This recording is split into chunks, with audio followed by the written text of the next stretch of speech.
Vavaka fiambenana, vavaka fiambenana.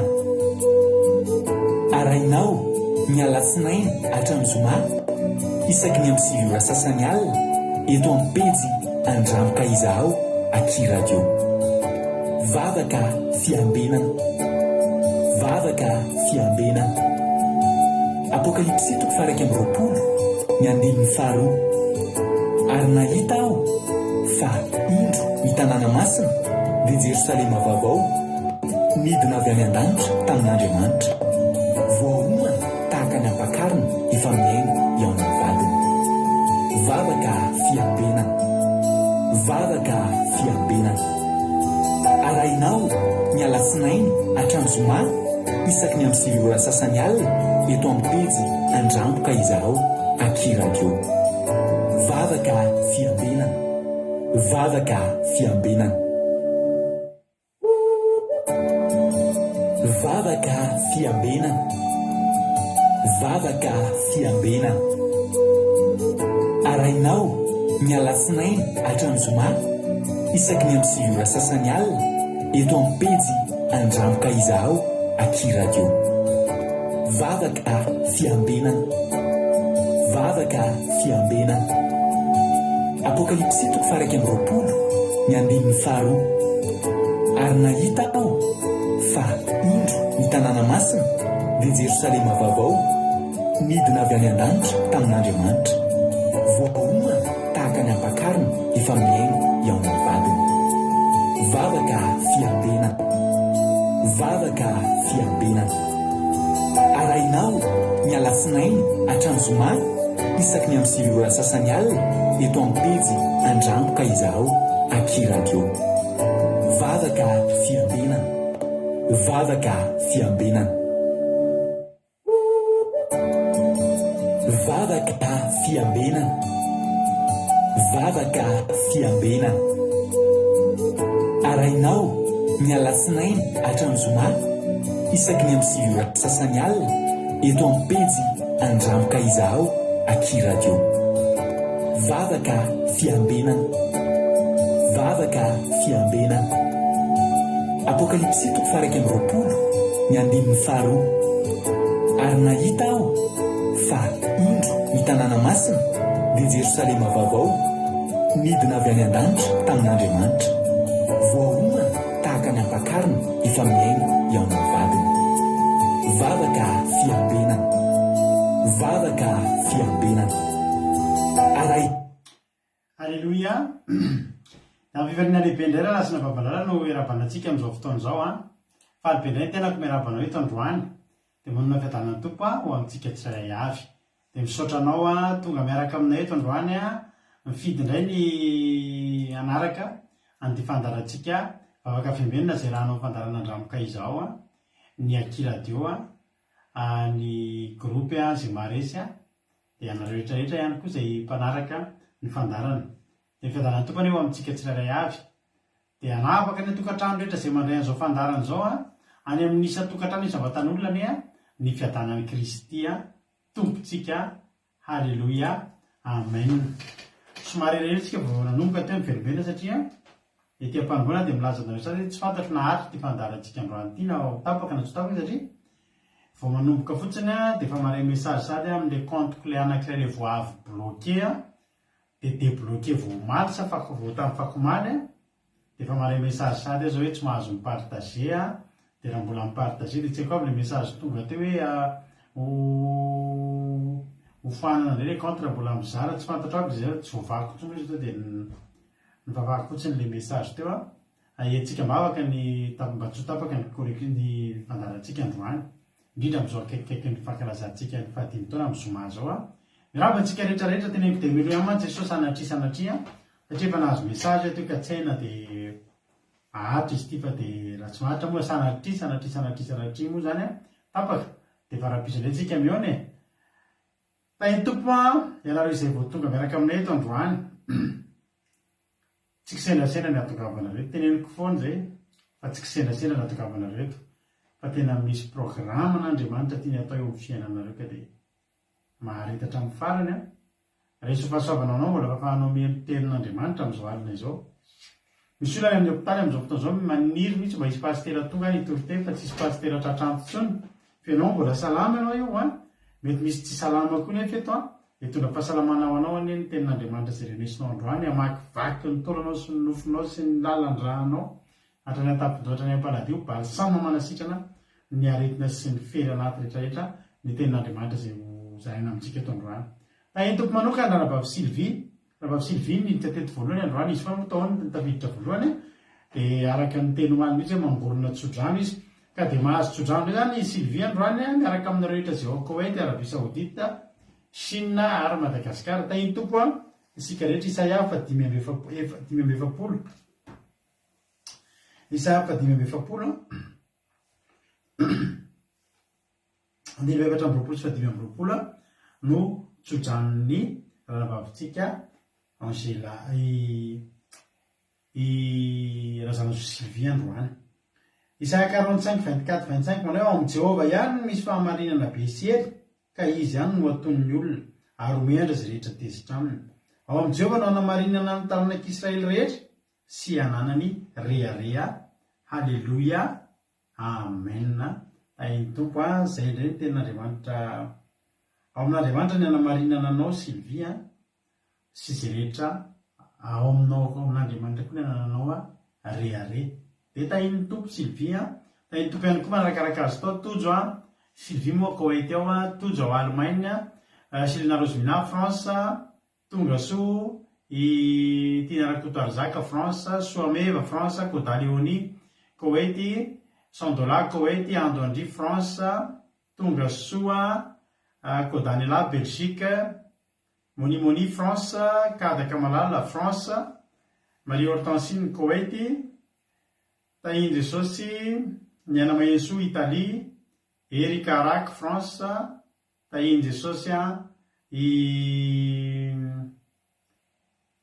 Lovritina France Mami Koweït tonga soa koa Marie-Jo États-Unis Rantany Marie Charline Madagasikara Fabiola Zanakadapa Koweït Artisanat de Madagasikara Lina France Miriara Andriamalala Madagasikara vaovaondiova mbola tsy fantatra izy misy any vaovaondiova fa androany vao nahitanao teto dia arabeko manoka ny vaovaondiova tonga soa ianao maharetatra amin'ny farany raha azonao soratana kely rehefa avy aiza moa misy anao da amizay raha mbola tonga eto anao raha pisy dia efa tadidiko amizay aiza moa misy anao vaovaondiova mampionina kiradio France tonga soa Angelina Diamant Chine Asany Apostole Madagasikara Azaska Patici France tonga soa i fambeazana fitahina Antra Clarisse Madagasikara tonga soa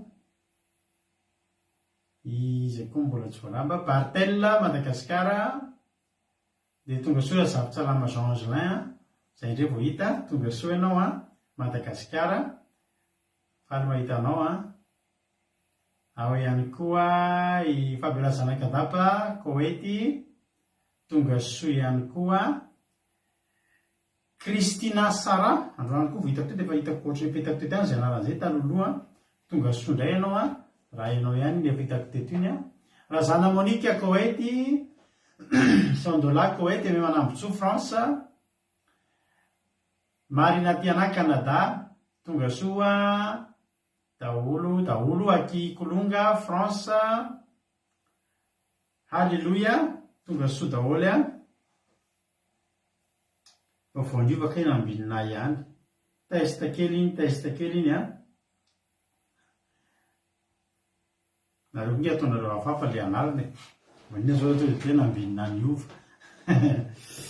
tahiny tompotsika rehetrarehetra faly be mahita anareo ary dia mahereza foana maharetatra amin'ny farany milohan'ny zavatrehetra aloha andalo tsika hivavaka ametraka ny fotoana hitam-pelatanan'Andriamanitra avy eo tonga ihany ny filazan-draharaha fa andalo tsika hivavaka ametraka ny fotoana hitam-pelatanan'Andriamanitra ka andao ampandrotsika ny anabavitsika Lovely avy eto France izy no hivavaka ho an'ny fandana ametraka ny fotoana hitam-pelatanan'Andriamanitra tahiny tompo Jesosy noeriko iamy io Andolina Suzelle tahiny Jesosy afa daholo ilay anaranareo dia za miezaka mihitsy mitadidy hoe fahombiazana fitahina hoe fantatra hoe Clarisse artizana de Madagasikara lala lina Jesosy mampandresy mihaja Jesosy noery kiama vaovaony iova nambinina enjana ihany no mitadidy ale izy akikolonga ry aina dia naenjana ihany no mitadidy ale izy fa omenareo fanampiana ihany ampianareo ihany rehefa misy tsy tadidy fa lasa asasaina le izy ao farany Jesosy izy koa misy anankiray koa dia Jesosy noery dia Jesosy misy azay daholo ny anaranareo dia tsy tadidy intsony ny farany ao ary tahiny tompo ary nanareo koa ny eva misy voavitaka ihany fo ambony eo misy miteny hoe tonga soa ny vaovao niova nefa fantatrareo ke fa nambinina tahiny Jesosy vavakaritsika metsika fitenenana avy hatrany ary lovely anao ny fitenenana tahiny Jesosy lovely Jesosy pastera dia manona fiadanan'i Jesosy ihany koa amintsika tsirairay avy izay tonga eto dia mbola hiara hivavaka ary sika ry havana. Ry Jehovahandriamanitra rainay tsy toa ao ianao ilay ray be fitiavana, ilay ray lehibe ambony indrindra izay hoe tsisy mihoatra toanao Jesosy. Ankehitriny izay Jesosy malala dia faly manolotra ny fanapisaorana eto aminao satria mbola narovanao sy ny tantananao Jesosy malala ny tontolo andronay any voaka izay ny maraina dia nitahinao tonga ato an-trano izay Jesosy dia izao mbola afaka hiain'ny feonao izao indray Jesosy afaka hiain'ny teninao izay hoe teny mampianatra anay izay teny manoro lalana anay mandrakariva Jesosy ny eto amin'ity fiainanay ity satria raha tsisy ianao izay mampianatra anay Jesosy dia tena hoe inona moa ny fiainanay Jesosy tsisy dika amin'ny fiainanay raha tsy manana anao izay miara-ty aminay. Dia ankehitriny Jesosy dia mangataka ny fanatrianao feno izay amin'ity fandaharana ity Jesosy raha nomboka amin'izao fotoana izao. Manatrefy fiainanao Jesosy dia oka ny fanahy masonao hamangy anay tsirairay avy, hamangy ny fonay, hamangy ny fony mpiaino ary indrindrandrindra Jesosy ianao ane ampiteny ny mpanomponao izay hitondra ny teny eto Jesosy aoka ny fanahy masonao mihitsy no ampiteny amin'ny vavany Jesosy malalo dia ho tafapaka ny lalina anatin'ny fonay tsirairay avy ny afaka izay tianao ampitaina Jesosy malalo dia tsy avelanao hisy diso anjara amin'izany teny mamy avy aminao izany ny tsirairay avy izay tonga eto fa tena hoe ahery tokoa Jesosy amin'ny kivikivy dia tena hoe omenao fahatanjana Jesosy malalo dia tena hoe iroso ivoaka mpandresy hatrany miaraka aminao satria miandranda n'ilay lanitra ao, miandranda n'ilay fanjakanao Jesosy dia eto ihany koa Jesosy malala dia ny fanaratsy rehetrarehetra izay mitady anakorotana sy anelindrenan'ny connexion anay ny Jesosy malala dia roanay izany amin'ny alalanao masina tsy anakery tsy anana fahefana eto. Alleluia, amen. Alleluia. Ankasitraka indrindra ny zokilovlitsika tao anatin'izay vavaka matsiro izay nentin'izay. Mampimiana mihitsy ny commentaire nareo hoe mahereza pasteur fa tsy fahazay koa ny fikelezanao raha le fitadidy anarana reo izy aina vome mihitsy. Dia tahiny tompontsika rehetrarehetra hitody raha hosokoa ny anovanarana azana i Jesosy izy andray zao ny ataony anarana dia tenenao nahakava ezahako tadidino ihany mandrapatsy tadidiko tahiny tompo zavatra mialatsiny indrindra tompoko. Kodaleoni Mario Elali io koa zao Rodine Marie koa zao io Mario Elali Marie io afinao anaty anarana hafa taony Rodine Marie koa zao io izy andray zao no avy eo anarana hafa aza manovy Kodaleoni aza manovy Mampionina tahiny tompo daholo tsika rehetrarehetra amin'ny rapakapitso alleluia dia kalazan'ny fahadimy taontsika ny akiradio zava-dehibe ny mba hifanitsika amin'izany mazavainareo foana hoe maninona ny zava-dehibe faly be mihitsy fa araka tekitony hoe verina ilay compteko taloha dia be souvenir hitako any dia tadidiko any daholo ny souvenir antsika hatramin'izay dia manasanareo hijery anatin'ny compte rado akiradio ny mba souvenir antsika tamin'ny fankalazana ny rehetrarehetra teo. Dia androany tsaroko nafinaritra be anahy fa le alobavaka nataontsika tamin'ny 2018 dia tsy haiko izy taminareo teto ny mbola eto izy mijery eto androany no nanatrika niaraka taminay na en ligne zany natonga tany atoerana tamin'ilay alombavaka tany La Morlaix tany lamorle tany amin'ny département 60 zany tany amin'ny oazy izy mbola teto efa teto tamin'izany dia mbola eto izy amin'izao fotoana izao. Nanaraka n'ilay alim-bavaka tamin'ny 31 août 2018 natao tany lamorle dia mba izy mbola teto efa teto dia mbola eto izy androany mba mahalinana any amin'ny mba mahalinana any ahitan'izay. Misaotra ny lavolitsy navavaka matsiro sady mamy Andriamanitra manakrepasoavana any amaly fitianao. Mbola tsy teto rahasoa tamin'izany fa ny zavatra mba tsapako zavatra tena nafinaritra tamin'ny mpizarana le souvenir androany toetrany tsy mampinona zaho zany mampinona tena malahelo anao tsy ampy ana le en ligne eto tiako le en ligne fa maniry anao an'izany hoe anao alim-bavaka dia eo daholo nareo zao ny olo misy olona vatana manatrika eo mba maniry anao an'izany mihitsy hoe hitarika alim-bavaka paren'ny andro taloha amintsika mbola tsy nanana n'ity fandarantsika ty hoe andramoka izao dia misy fotoantsika tsony olona misy olona ohatra zao any antranonareo zao ohatra hoe Mario Elali zany ohatra miteny hoe andao any antranonay anaovana alim-bavaka dia lasa any izay menakavy kely dia manentana ny olona dia any amin'ny trano dia ohatr'izany zao le tany lamorle io raha nabavintsika niaraka tamintsika teto tamin'izany no niteny hoe andao mba anaovana alim-bavaka efa nyorganize aloha zany zay anao alim-bavaka nika atao tany antranonay dia izy nanoteny andao atao any aminay lavitra taminay izay lalan'izay fa ny asan'Andriamanitra tsy mahalavy tany halleloia dia andao ary misy fotoana ilay zao any amin'ny tokantranonareo sasany misy anabavintsika zao teto peraka tany Créteil taloha dia misy fotoana any ny anaovana any ny ataony sabata dia mialava any an-trano zay menakavy kely mitondra an'ilay bluetooth kely iny dia lasa dia any Créteil tsika manao fandarana misy fotoantsika manao fotoam-bavaka dia miara-misakafo any Vernon misy fotoantsika tena hoe efa teo hoe izy telo menadata amin'izany dia tiako lazaina zany hoe mahafinaritra be dia resaka tamin'ny pety zaho ary ny tena maniry mba tianao alim-bavaka araka amin'ny olona indray dia ny zavatra ataontsika zany dia zao tsika moa tsy mba afaka manao organise an'izany foana fa dia ataontsika fa amin'ity indray raha tamin'ny Pentecoste tatiana aloha tamin'ny Pentecoste amin'ity ndraiky amany dia iverina ohatrany tamin'ny 2021 indray tsika tamin'ny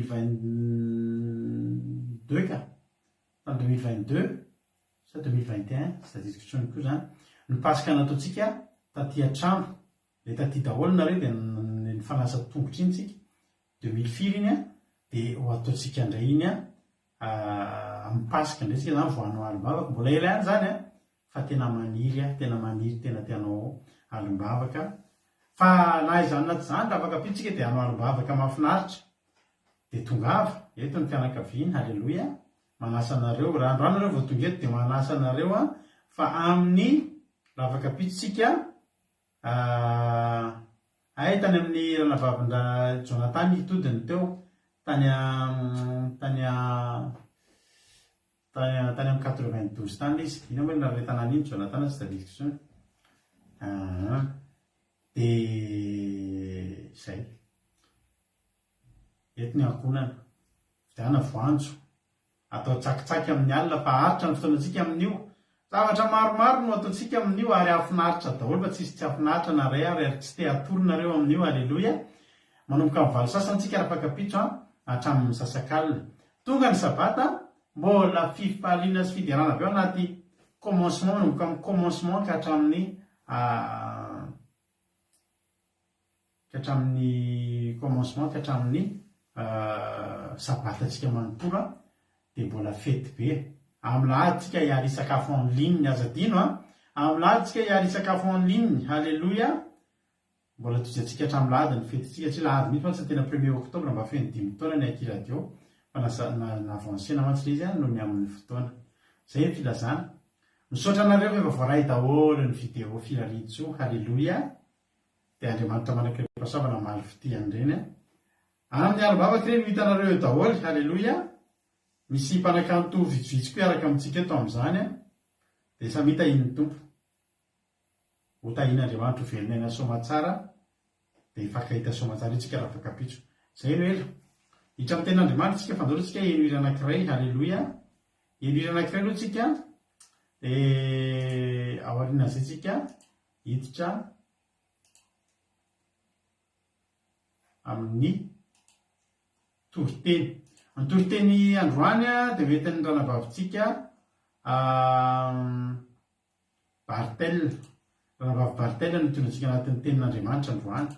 Ka andohary eny tonga dia ampidintsika ny hira dia menofinaritra daholo isika mianakavy anatin'ity tsy any maka baiboly maka toerana tsara fa eny toritentsika sarita iny tompo ary.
Halleluia, tsara le hira misaotra ny Jim Price tsika amin'izany izany fa tena mahafinaritra be mihitsy ny le hira manaika isika koa manaika ho tantanin'Andriamanitra an'Andriamanitra reny ny voninahitra. Halleluia.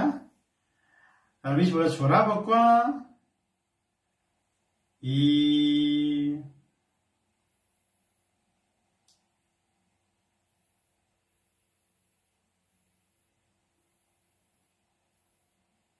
moa Mbody Gilda Koety manaiky Jesosy malala kozy lovolia itody raha ony soe manamby tsoka narabaiky to daholy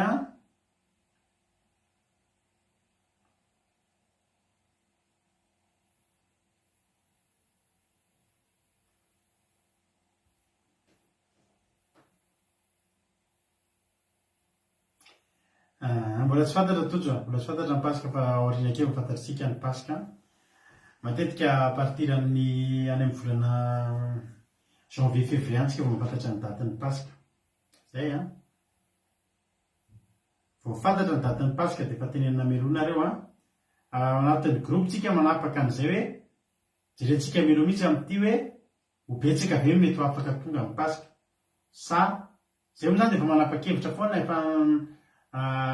efa nanokana foana zay menakavy kely hoe handray anareo anatin'ny taona ny aminareo no tsy possible aminareo ny tonga na pasika na pentecoste fa zay vonona foana ny handray anareo dia tapahantsika hoe inona no mety satria mba irariana mba hoe olona maromaro nareo ny tonga hanao pasika tsika sa amin'ny iaranao pentecoste raha ny tiako aloha raha ny tiako araka ny tepotao zay mangetaeta be mihitsy any no alimbavaka tsika moa tsy maintsy hanao alimbavaka pasika foana tao fandarana fa hafa mihitsy hoe araka anao fa alimbavaka tsika dia efa nasa tongotra takany tamin'ny nataontsika tamin'ny 2022 ohatry ny variana any hoe tamin'ny 2022 iny ay marina za satria moa 2023 tatsika nanao pentecoste taty zay ry havana so dia lava loatra ny filazana fa antaontsika tonga dia hiditra amin'ny tenin'Andriamanitra ampandrosoantsika avatrany raha nabavintsika Bartel izy no hitondratsika anatin'ny tenin'Andriamanitra amin'ity androany ity rehefa vita moa ny tenin'Andriamanitra zay hoentiny dia miverina eto ny tenako mamelabelatra ny tenin'Andriamanitra. Halleluia. Tahitoparitsika rehetra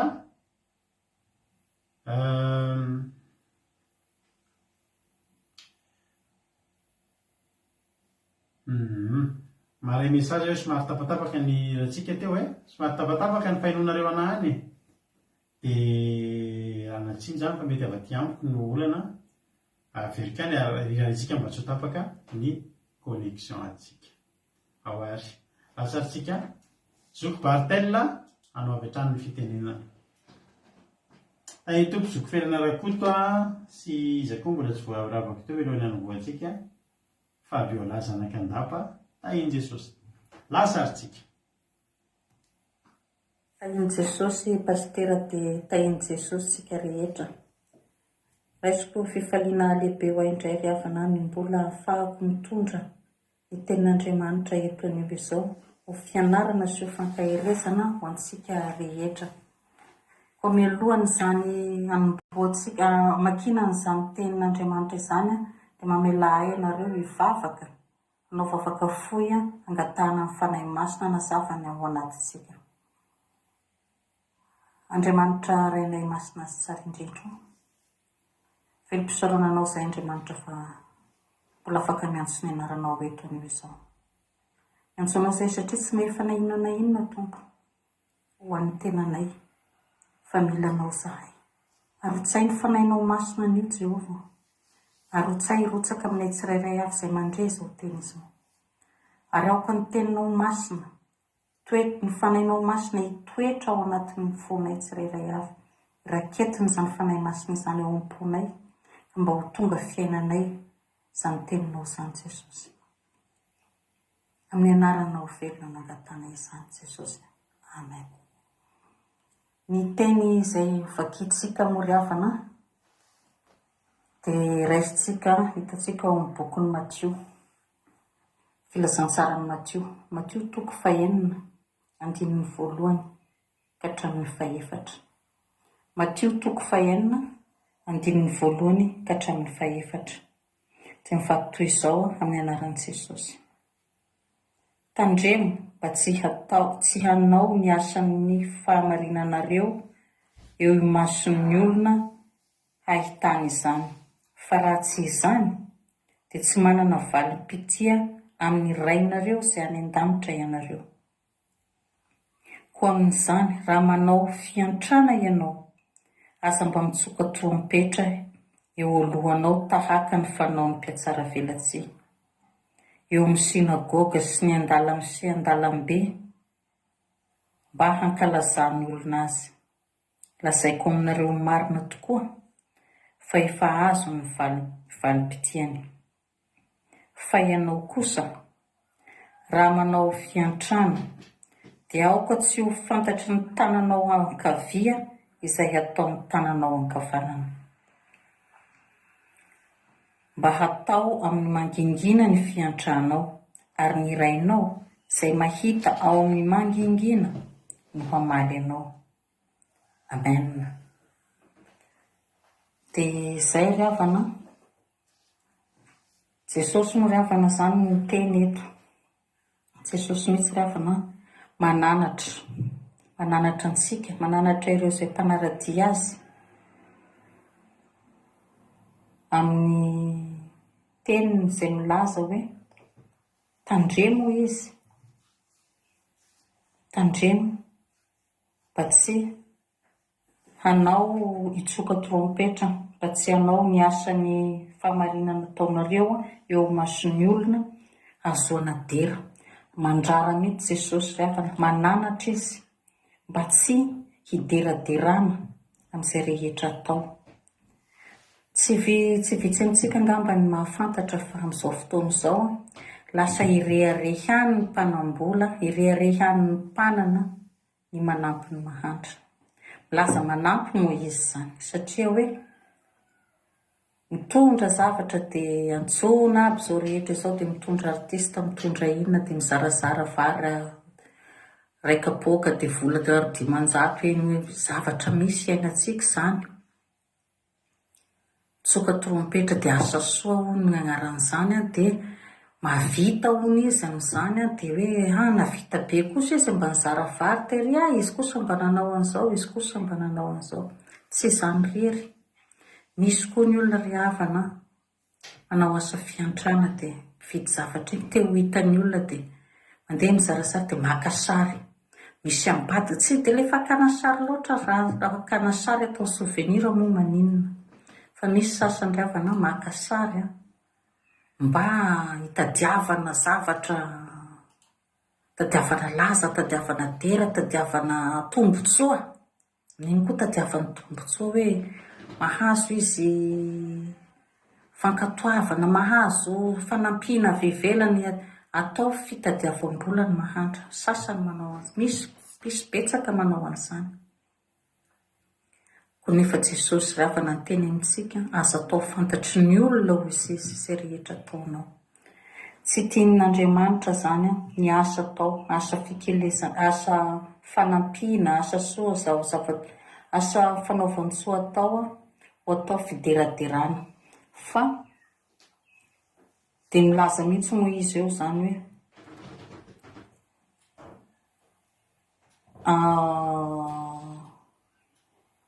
dia milaza mihitsy moa zany Jesosy hoe efa voarainy moa izy ny valim-pitiany. Ho an'izay manao an'izany zany dia aza mba manantena ahazo valim-pitiany an-danitra, satria ny asa ataony tsy mba asa miantefany amin'ny fon'Andriamanitra. Ny asa milany Andriamanitra antsika ny fangorahana ry havako, ny fangorahana an'ireo mahantra, ny fo mangorakoraka manao asa soa, dia izay ny tadiavin'Andriamanitra amintsika. Fa rehefa manao asa fiantrana dia oka mba tena hoe manao tokoa, dia tena hoe atao le izy amin'ny fo, tsy eritreretinao ny tambony, tsy eritreretinao zany hoe fisaoran'ny olona, na fisaoran'ny olona omenao aza oka tsy ho tadiavina. Fa manana fo antra, ary rehefa manana fo feno fiantrana anao ankasitran'Andriamanitra foana ny zavatra ataonao. Misy zavatra ijoroako kely vavolombelona aminareo eto ry havana. Tamin'ny fiangonana nisy anahy moa zany taloha, dia misy n'izay atao hoe vovonan'ny ankizy izay tao amin'ny fiangonana io, misy fiaonany vovonan'ny ankizy. Tamin'izay natao tao amboim-po zany fiaonany vovonan'ny ankizy eran'ny Madagasikara tamin'izay fotoan'izay. Dia tao amin'ny fotoana zany misy zanako anankitelo tokony mandeha, mbola mineur zareo, tokony mandeha. Dia niarahana dia tsy nety nandeha ilay zanako. Dia teo ary avana dia nalahelo hoe reto sasareto tokony andeha nefa tsy mandeha, nefa misy zanak'olona any zao te handeha fa tsy afaka mandeha ny ray aman-dreniny, tsy afaka mandefa anazy ny ray aman-dreniny. Ilay zaza te handeha. Nalahelo aho tamin'izay ry havana. Dia lasa zany mba tsy hitako zany izay ataoko. Iza no fidiko, iza no jereko amin'ny karitianety, betsaka koa moa ny ankizy dia tsy dia fantatro daholo hoe zanak'iza, iza ny sahirana, iza ny tsy sahirana. Fa nanatona ny président kartienay mangingina ny resako taminy hoe aza resanana amin'iza na amin'iza. Tadiavolona ho aza zanak'olona, mpandray zaza madinika, mpandray anjara ao amin'ny mazoto vavaka, manana fikambanana, dia mba mandraindray ndraikitra ny fiangonana ato hita matetika ato amin'ny fiangonana te handeha hamonjy vovonan'ny ankizy fa tsy afaka izy. Tsy afaka noho ny fahasairana ny ray aman-dreniny. Fa amiko fa ahoana ho izy président kartienay moa tamin'izany dia hoe zanako misy anankitelo ao, alefako tsisy mety mandeha. Alahelo ao aho fa aleoko andefasako zanak'olo sahirana ao any izay firen'izy ireo. Izay dépensen'izy ireo any ho aho. Ndao aroin'ny président kartie dia nitady izy dia nahita. Ankizy anankitelo mianadahy. Serviny roa, mpamonjy lamesa samaraina ireo zazareo, zanak'olo sahirana, zara fa mikapa. Dia vehivaviny anankiray dia izy telo mianadahy moa zany hitany. Dia ndao aho fa soratiny agnaran'izareo dia rehefa tonga amin'ny fotoana ndoavana an'io vola io dia za mandoa ny firen'ny zareo sy ny sarandasiny, ankoatran'izay tokony omeko an'ilay ankizy moa zany. Nandeha ary havana dia ny fotoana dia kay tonga tapitra ny fotoana fandoavana an'ilay izy. Ilay président kartie koa tsy niteny, tsy nampatsiaro ahy. Fa lasa zany nandeha tamin'ny vavaka tany vao tadito vao tonga ny filazana hoe tapitra ny fandoavana ny sarandasy sy ny zaho any vavaka tsy ampy ny vola tato amiko. Taditinareo raha mbola matadidy ianareo nisy an'izay vola 5,000 mangamanga zay tamin'izany fotoana izany. 5,000 io sy mangamanga io mbola vaovao sisa tao amiko tao.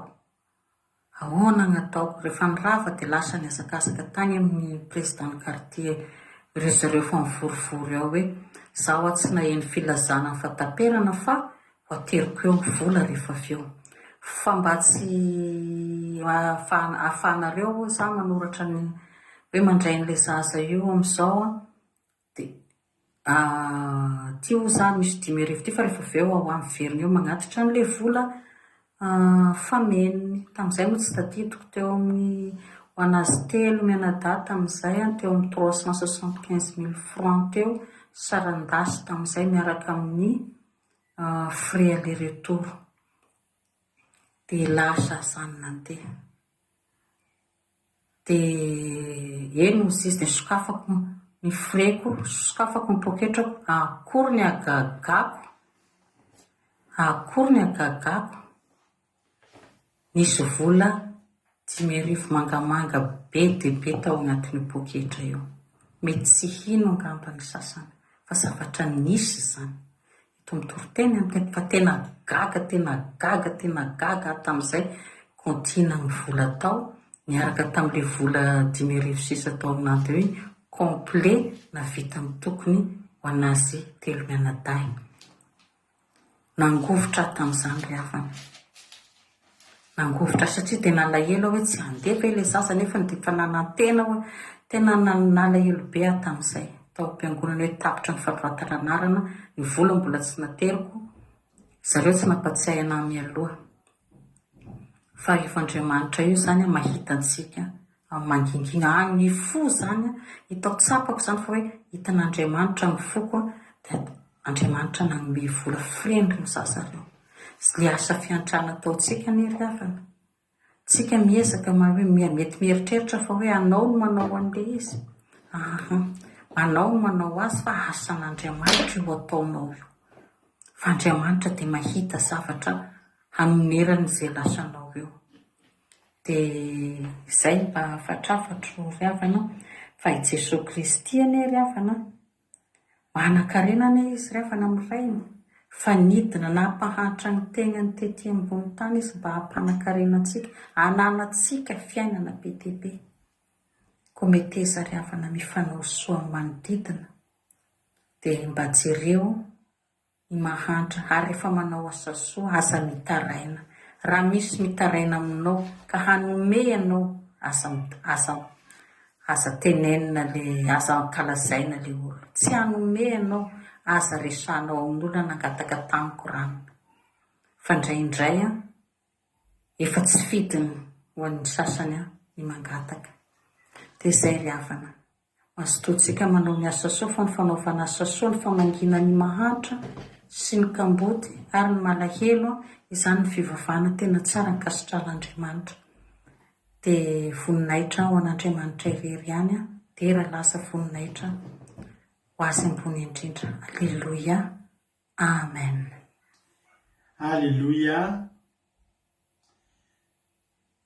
Voninahitra an'Andriamanitra, misaotra an'Andriamanitra amin'izany teny izay nentinao izany ranabavy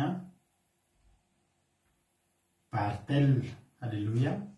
Andriamanitra manankiray pasoavana malofity anao dia mitombositra, dia mitombo fahasoavana hatrany hatrany, dia mahereza hatrany amin'ny asan'ny tompo. Alleluia. Matitoko fahenina.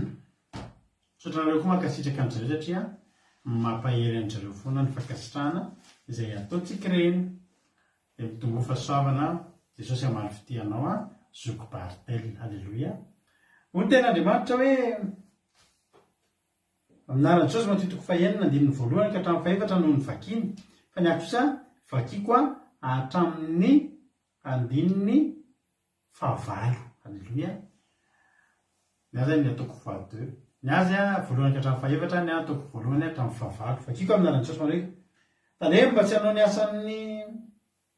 hanao ny asan'ny fahamarinanareo eo mason'ny olona ahitany izany, fa raha izany dia tsy manana valim-potia amin'ny rainareo izany an-danitra ianareo.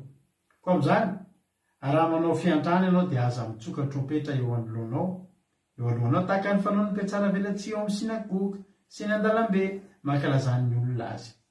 Lazaiko aminareo marina tokoa hoe efa azo ny valim-potiany, fa ianao kosa raha manao fiantrana dia aoka tsy ho fantatra ny tanànao ankavia izay ataon'ny tanànao ankavanana. Matao amin'ny mangingina ny fiantranao ary ny rainao izay mahitany amin'ny mangingina no hamaly ianao. Ary mivavaka ianareo aza mba tahaka ny mpitsara velantsy izay fa izy tia mivavaka mitsangana eo amin'ny sinagoga sy eo an-jorodana ahitany olona azy. Lazaiko aminareo marina tokoa efa azo ny valim-potiany. Fa ianao kosa raha mivavaka dia midira ao an-tranonao ka rehefa voarindrinao ny varavarana dia mivavaha amin'ny rainao izay ao amin'ny mangingina ary ny rainao izay mahitanao amin'ny mangingina no hamaly ianao. Alleluia. Ary raha mivavaka ianareo dia azo manao teny maro foana tahaka an'izay trisy, fa tonoiny amaro ny teny ny anony azy. Koa aza manahaka azy nareo fa fantatry ny rainareo izay tokonareo raha tsy mbola mangataka amin'ny aza ianareo. Alleluia. Amen. Alleluia. Efa manao zavatra zany tsika. Ny torohevitry Jesosy dia izao, azo atao eny amason'ny olona. Azo atao eny amason'ny olona. Zany no mahatonga antsika eto amin'ny fandarantsika. Tsika tsy manao délivrance anaty live zany hoe anao délivrance zany dia ho ataonay anao live. Zay zao misy fotoana manao délivrance atao anatin'ny groupe. Na atao anatin'ny groupe na olona any ivelany misy fotoana zay manao délivrance. Fa atao anaty Zoom izay sam'izay manao an'io. Fa tsy akory hoe ny atao live dia ho hitan'ny olona rehetra hoay tena mahay manao dia hoay zany fanaovana zany délivrance, hoay tena tsy izay le izy. Raha misy zavatra zany ataontsika.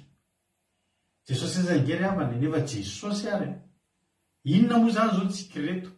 Tsikireto dia mitondra ny apangy avy tao amin'i jesosy ary raha miohatra amin'i jesosy dia ampahany farany kely zao etitsika zao fa jesosy ara teneniko anareo mihitsy a any marika toko fasivy any jesosy a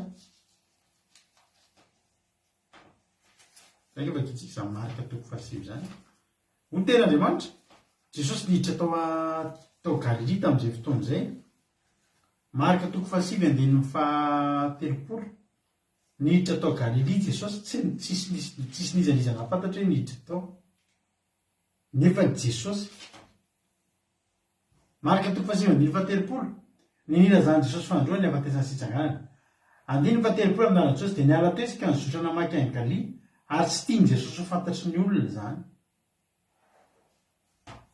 tsy tiany jesosy ho fantatry ny olona jesosy zany a tena mahavariana e hitory filazantsara izy a fa misy fotoana izy tsy hitan'ny olona akory izy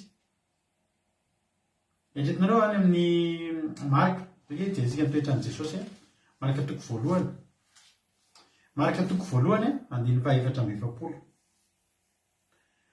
nanasitrana jesosy an'ilay boka ndovaka itsika ary nisy boka nanatinazy ka notaraina taminy sady nandoarika teo anatrehaka anao taminy hoe raha mety ianao dia mahay manadio a andininy faraika amby efapolo ary jesosy dia onena azy ka nanizitra ny tanany dia nanendry azy ka nanao taminy hoe mety a madiovy ianao niaraka tamin'izay izy dia niala tamin'ny abokany ka dia nadio izy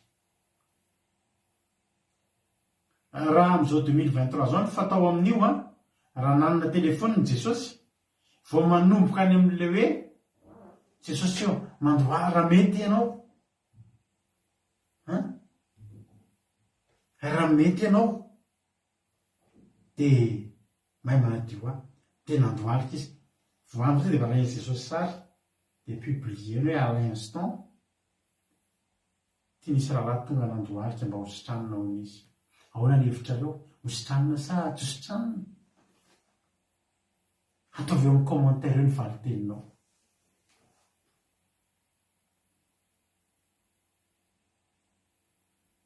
dia zao tena jesosy mety ahako fa zao raha amin'izao 2023 zao indray tena mety fa zao andaotontsika amin'ny fotoam-bavaka amin'ny lahady na amin'ny sabata na amin'ny zoma rehefa eo daholo iny ny olona fa hositraniko za mety ka mety ahositraniko ianao fa alao bebe olona alao anaty live mihitsy natao hitan'ny olona hoe tena sitrany ianao za mbe nataony jesosy teto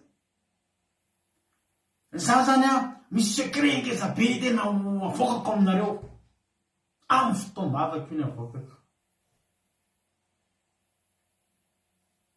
zay aty amin'ny 2023 ohatra zay a mahavarinana foana le ohatra misy ny olana rehefa ohatra zao matsy mampianatra dia ozy foanareo ny kritike mpanompon'andriamanitra ny tenako fa zavatra mahitako eny amin'ny fiarahamonina izy dia izaraiko aminareo matetika misy olona miteny misy secret be mihitsy avoakako anareo andravantsika ny asan'ny maizina ny asan'ny maizina zany a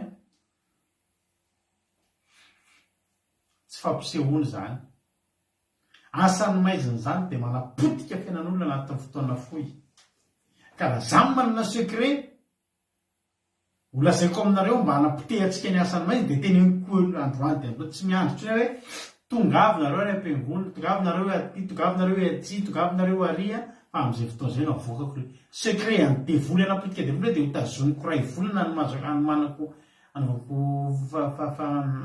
famorinanareo azonareo le izy jesosy zany tena onena azy jesosy a jesosy mety a madiovy ianao niaraka tamin'izay dia niala tamin'ny abokany ka dia nadio izy mahavariana andininy fatelo amby efapolo ary namepetra azy mafy jesosy ka nampandeha azy niaraka tamin'izay dia nanao taminy hoe tandre amin'ny tsara mba tsisy olazaina na amin'izana amin'izy fa mandehanana misehoa mpisorona ka manantena ny fanadiovana anao izay nandidiny mosesy ho vavolombelona amin'ireo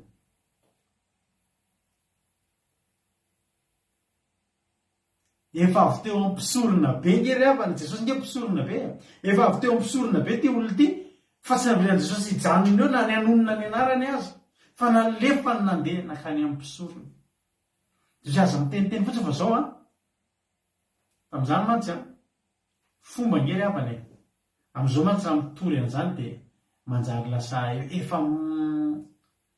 efa mivoana be le fitoriana filazantsara am'izao de manahirana mitory resa-bola sy resaka fanatiko manahira reo ahitory an'io ianao de ataon'ny olona ao anatina gony anankiray miaraka amin'ny olona zay manao fidiram-bola fivavahana satria be zao ny olona tena fidiram-bola tena orinasa miodina mihitsy ny fiangonana de ny olana am'le mitory resaka zavatra ohatrany ty ho teneniko ty de manjary lasa ao anaty gony anankiray de lasa raha misy olona meno de ohatrany hoe ao anatin'le olona manao fitadiavam-bola resaka fitadiavam-bola ny fivavahana koa tsika sanatria nefa zany ary 5 taona zao nadresanareo any teto de anjarinareo no tsara am'izay misy nefa de teneniko anareo fa ity zahatry nasen'i Jesosy natao ty tamin'ny andro Mosesy mandrapatonga tamin'ny andro Jesosy mbola natao hoe rehefa sitrana rehefa madio de misy fanatitra fanadiovana terina any amin'ny mpisorona fisaorana an'Andriamanitra zany Jesosy mihitsy tean'io tandre moa izy mba tsy isy olazaina amin'izy fa mandehana amin'ny sehoa amin'ny mpisorona de manatera ny fanadiovananao izay nandediny Mosesy na de le mpisorona aza zany izay anaterany any fanatitra tsy ho tenen'ny olona hoe inona ny antonyity zay ny dikan'io hoe inona ny antonyity fanatitra ty fa tena ohatsy hoe fanatitra fanadiovana aza tenenina koa rehefa maninona ianao manatitra ny fahatero fa Andriamanitra mahafantatra inona ny antony anateranao an'iny zay nkely izy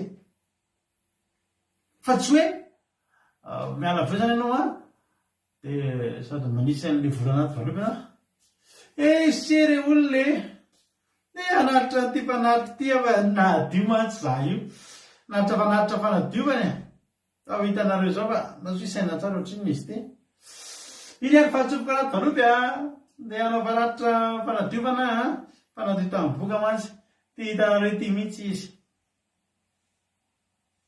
manahoana ngampisorona zao hitanao tongery nadio manodiovony Jesosy mantsy io boka io de diovindraika ty anatitra vola 250 000 ty anatitra 1 000 € mihitsy ka andro any 1 000 € mihitsy le tsika andro any azonareo hoy Jesosy mandehana zavatra aloha zany tsy tenitenenina tsy mila fantatry ny olona kory Jesosy nanasitrana anazy de rehefa natitra n'le fanatitra fanadiovana koa tsy mila fantatry n'izy am'izay koa hoe inona ny antonyity Andriamanitra ny anateranao an'iny Andriamanitra malala hoe avaizy ty noho ny antony inona ity zany ny Jesosy fa zao nefa 5:20 nefa lasa lalaika lazalaza sy napery zany zavatra zany de jerinareo ny vokadratsyn'le izy Jesosy rehefa tena aza miteniteny de vao niala teo le ranamana tonga de vao niala tsara ilazo izy de lazalaza sy napery zany zavatra zany ahoanareo sany Jesosy Jesosy ny zanako Maria Joseph iny nanasitrana ana na olona sota manao anareo ina avao misy monareo atsika tsy mivalao atetena zany tsy sany Jesosy le zanako Maria Joseph iny Jesosy nanasitrana tonga tany amin'ny mpitondra fanjakana rehetrarehetra tany amin'izay ny feo de inona ny vokadratsyn'le izy tsy nahazo hiditra ny ariary tao an-tanàna tsony Jesosy fa mitoetra tany ivelan'ny tany foana ty lehilahy ty zany no nanakana voalohany any Jesosy tsy tafiditra teo an-tanàna zay ny vokadratsyn'le niteniteny satria tadidio le zavatra le fantatry ny olona ihany fa hoana ny olona lasa nandeha anatin'ny Jesosy teny tontolo teny Jesosy tsy niditra tao fantatry ny olona ihany ke fa Jesosy sy nanasitrany fa nitanjony Jesosy tsy tenenana izy mba tsy tonga any amin'ny mpitondra fanjakana mba tsy tonga any amin'ny mpamoradana sy ny fariseo ny sadoseo sy ny mpitondra fanjakana de ny fanjakana romanina zany satria maninona zareo no mifeny tanàna any zareo ny lalàny Jesosy mbola te hiditsao anasitrana olona be dehibe. Toizaza tenitenenina fa androany ianao ny sotraniko, raha pitso baelta ny sotraniko, raha afaka pitso Marie Hortensiana amin'ny herinandro erika amin'ny sabata itody raha onysoa amin'ny lahady andinina Suzelle fa hiditra ao fa voasitrana le boka miandry amin'izay Suzelle amin'ny lahady fa aizary Jesosy alao bibeko mihitsy ka ay Jesosy tsy nahazo hiditra teo an-tanàna tsony tao aorianan'ilay izy.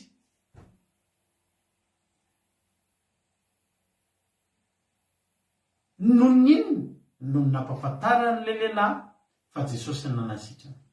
Ny tanjon'i Jesosy tsy ny fampatarana, tsy ny hampalaza anazy. Jesosy tsy nitady ny hampalaza anazy.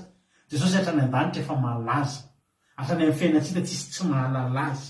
Jesosy tsy miady laza eto amin'ity tany ity zany, tsy miady an'izany Jesosy. Tsy zany ny zava-dehibe amin'i Jesosy. Tsy ny hoe izy eo ery amin'ny afisy ery ny zava-dehibe amin'i Jesosy. Azonareo fa ny an'i Jesosy zava-dehibe ny manasitrana. Inona ary ny zava-dehibe? Le izy nitenenina ve?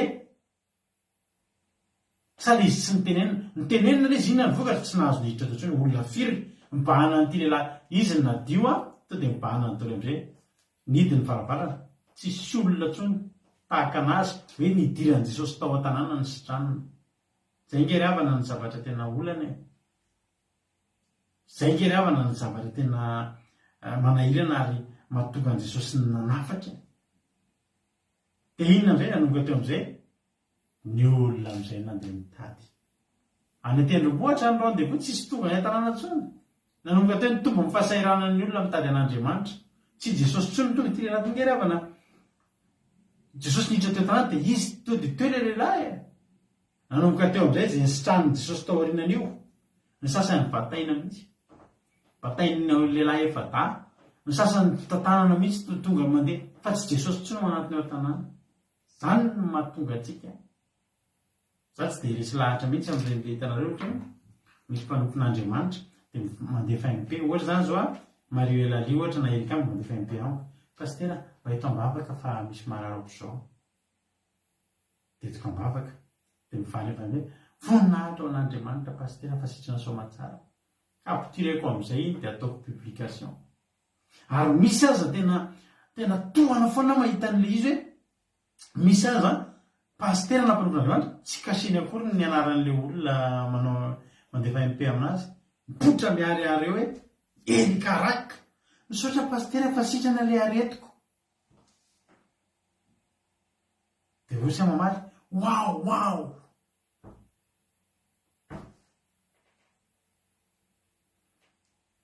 Tsy mety ireny. Tsy mety. Mila fantatsika ny dikana hoe MP, message privé. Privé zany privé, tsy ambaratelo. An'olon-droa. Zay ny privé zay, fa tsy public. Sa mety hoe message public angamba ny fetreton'ilay MP. Ka Jesosy tsy mankasitraka an'ireny mihitsy.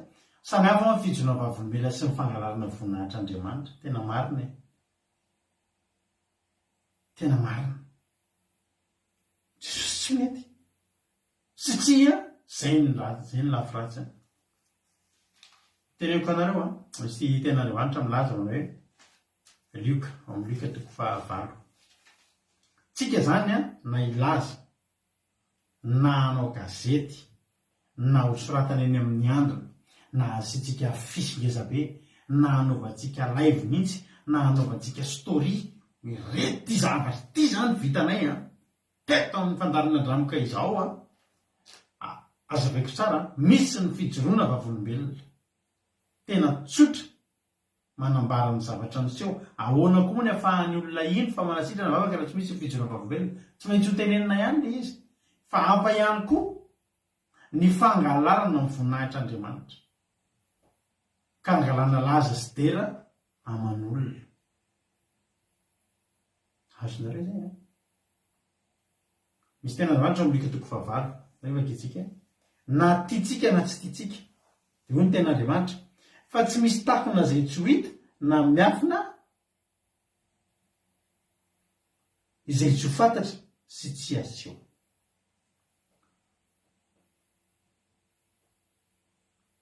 Ny zavatra ataontsika io tsy maintsy fapotra an'Andriamanitra. Tsy maintsy na hitenitsika na tsy hiteny, tsy maintsy hita iariary eny fa nadio le boka. Tsy maintsy ozony io le fizy andresaka tamin'ny farany. Oay, tena hitako ndresaka tamin'i Jesosy indry. Na tsy le boky io ary zany ny teny a. Efa misy foana ke zany zavatra any na misy lehilahy le teraka jamba lesitra aminy. Ny tedaviny olona mihitsy iza no nahatonga an'io. Dia efa niteny io hoe Jesosy tsy nentiny indre le fariseo. Zany hoe ny zavatra ataontsika androany, Andriamanitra tsy maintsy ny zavatra ataontsika zany tsy misy feoany.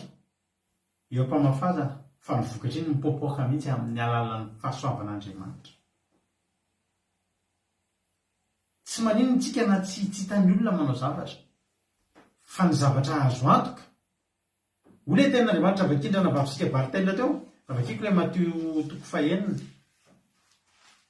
Andriamanitra ngery avana raha manao zavatra any amanginginy, tsika tena mijery any amanginginy ary mamaly any amanginginy. Iny ilay zavatra nyseto zao raha voalailo tsara ilay tantara teo. Niantoka an'ilay natao am-pony raha navavy Bartela, ilay antoka an'ilay zavatra ilay zaza sahirana. Tao ambava, atao anaty tao am-pony. Sady sy tena aloha rehetra zaza rehetra toako ny firehana ny sarandasiny. Fire makany mandeha manao lasy zany. Tany amanginginy izy ny eritreritra zany. Izy mahatsiny hoe lasa tenenareo nizaniza. Dia inona zavatra nyseho? Andriamanitra ke namaly azy tany amanginginy tao am-poketra ndry. Za mino an'izany. Tena mino an'izany ahako. Hoe nisokafana am-poketra, ireo nisy vola da avitaiza ary ireo vola ireo. Avitaiza. Fa pitrangitra zany miaraka amin'Andriamanitra tsika. Pitrangitra zany. Andriamanitra zany namaly azy tany amanginginy. Ary zao ny tadiditsika. Ny olona tsy mahita an'izany, tsy manina ny olona raha tsy mahita. Fa ny zavatra ataontsika. Hoy Jesosy any amin'ny Mateo 10:12-13. Mateo 10:12-13. Na dia manome rano ray kapoaka. Ary na izy nazoviny manome rano mangatsika na dia eran'ny kapoaka. Ihany aza hosotrony ny anankiray amin'ireo madinika ireo, satria mpianatra izy. Dia lazako aminareo marina tokoa fa tsy ho very ny valim-pity any. Inona ny men'ilay atsy amin'ilay Mateo 9:9? Very ny valim-pity satria naninona? Vakiko ilay izy teo ao amin'ilay Mateo 9:9. Tandremo izy mba tsy hanao ny fahamarinareo mason'ny olona ahitany izany. Ny zava-dehibe tamin'ireto olona nanarin'i Jesosy any amin'ny Mateo 9:9 zany manao an'izy mba hahitan'ny olona. Bravo nareo kosa ro tena mahay. Tena tsisy mavita ohatrany vitany. Tena mamanitra aminareo. Mahery nareo. Ny endreny raha tsy zany dia tsy manana valim-pity amin'irainareo izay any an-dany. Tsy manana. Ny endreny zany raha olona ny izahana hita azy, atao hitan'ny olona, dia tetehaka ihany ny azy fa tsisy valim-pity. Fa raha manao koa na dia rano mangatsika ray rano kapoaka azy. Rano ray eraky ny kapoaka. Zany hoe menao rano ray very ohatry ity zany. Io zany menao rano ray very ilay olona sahirana. Inona moa izay rano ray very? Rano ray very ange tsy lafo be. Fa nefa kosa nataonao inona ilay izy? Nataonao tany amin'ny mangingina, tany amin'ny takotakony. Dia zao fotsiny tadidio, tsy very ilay valim-pity. Ao amin'Andriamanitra dia ohatra tsika manao compte épargne ireny. Manana compte en banque zao tsika, compte courant dia misy compte épargne. Zany hoe io compte épargne io mandrotsaka amin'ny foana fotsiny ianao, ohatra boatin-drakitra. Fa mbola tsy afaka alainao io. Dia ao amin'Andriamanitra zany rehefa misy zavatra ataontsika any amin'ny takotakony. Andriamanitra no mahita azy. Tsy angalatsika sitraka sy dia raman'olona, fa ataontsika amin'ny ho an'Andriamanitra, no fitiavantsika an'Andriamanitra satria mpianatra izy izy. Dia inona zavatra mitranga? Tsy very ny valim-pity. Zany hoe any zany efa misy valim-pity. Mikaonty fotsiny hoe misy valim-pity fa zao mbola tsy alainao fotsiny. Mbola tsy alainao fotsiny. salamy faharoa ambin'ny folo amby zato. Salamy faharoa ambin'ny folo amby zato. Salamy faharoa ambin'ny folo amby zato andininy fasivy. Io ny tenin'Andriamanitra manao hoe namafy izy, enina nomeo amin'ny malahelo. Ny fahamarinany maharitra mandrakizay, ny sandritra amboninahitra ny tandrony. Iza ary zao no nahita azy? Tsisy. Andriamanitra no nahita. Iza ny afaka ampaharitra ny fahamarinany mandrakizay? Ny olona ve? Raha ny olona mahitanao tetehaka ny farafabetsany azonao, raha tsy mbola teneniny lokoa nareo zany. Oera. Ny olona nke mitehaka anao fa ianao mijery dokany amin'olona fa tsy hainao zay anatin'ny sain'ny olona any. 2023 tsika zao gasy tsika reto tadidio zay teniko zay. Mitehaka ny olona fa misy mitehaka nge dia hafany ao an-tsainy. Ianao mieritreritra nahazo tehaka dia nahazo doka sy dera dia tian'ny olona. Fôtry hitako eto ny olona ny tena. Aty dia ianao ny party hitanao amintsika ilay olona fa aty ny vava ny tena. Dia za tsy maintsy manao ohatry zao. Ty hafa losa dia tsy hitanao. Matsirava. Moera. Bravo. Tsika va malagasy. En plus tsika malagasy. Tetehaka farafabetsany tetehaka tsy apetsaram-belatsika. Fa raha ohatra kosa tsika manao an'izay ho an'Andriamanitra, manao an'izay amangingina atrehan'Andriamanitra, ny valim-pitiantsika tsy very. Valim-pitiantsika tsy very. Verina ny Matio teo foana tsika. Matio fahaenina ny vakitsika teo. Koa amin'izany, raha manao fiantrano, aza mba mitsoka tropetra eo alohanao, takafanao mipetsara velatsihana eo sinagoga, tsy an-dalambe mpakarazan'ny olona azy. Azako aminareo manana tokoa efa azo ny valim-pitiany. Tsoka tropetra. Tutututututut. Ameko misy fesa tsisy fe? Tsisy ino misy 100 euros. Tutut 100 euros no meko azy. Tutut 200 euros no meko azy. Ilay andro andeha fety zay. Tao anaty fasairanana tamin'izany. Mbola kely tamin'izany. Dia nisy havanay nividy akanjo anahy. Tamin'izany moa malaza vidy ravin-damba dia zay. Tena ny tamin'ilay mariazy. Dia milalao miaraka amin'ny mbola kely tamin'izany. Dia natson'ilay olona niantoka an'ilay akanjo. Zany moa mbola kely. Inona ny fantatro? Averaty! Teo masony olona rehetrarehetra miaraka eo olon-dehibe. Misy ohatran'ny crème gâteau kely kan. Averaty! Fa io! Lafo be kely no vidanako ny akanjo iny eta. Mijerijerin'ny olona ohatrany. Izy no mividy an'ilay ravin-damba tamin'izay. Tadidiko, tena tadidiko zay. Zany atao mitsoka trompetra. Zany atao mitsoka. Iantranao ilay olona, avoakanao ery mihitsy ny hoe zao no nataoko tamin'iny. Zay atao mitsoka trompetra. Ianao io alohan'ilay olona. Io ry havana, io zany mba dia hitanareo dia ny akanjonao vanireny taty avoko daholo ake. Taty avoko daholo ake reny e. Nga io ohatry ny ira tsy zato. Za mitsoka trompetra intsony manomboka androany.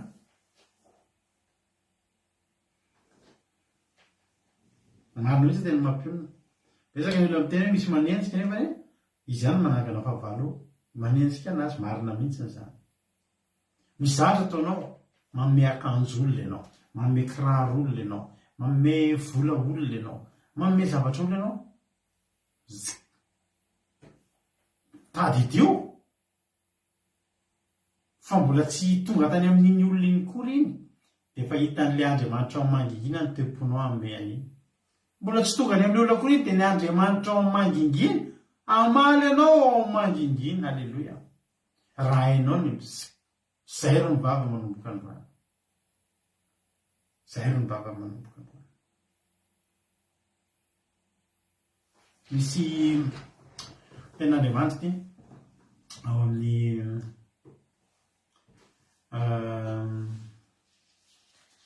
Matio. Velantsika any ilay Matio fahinana teo.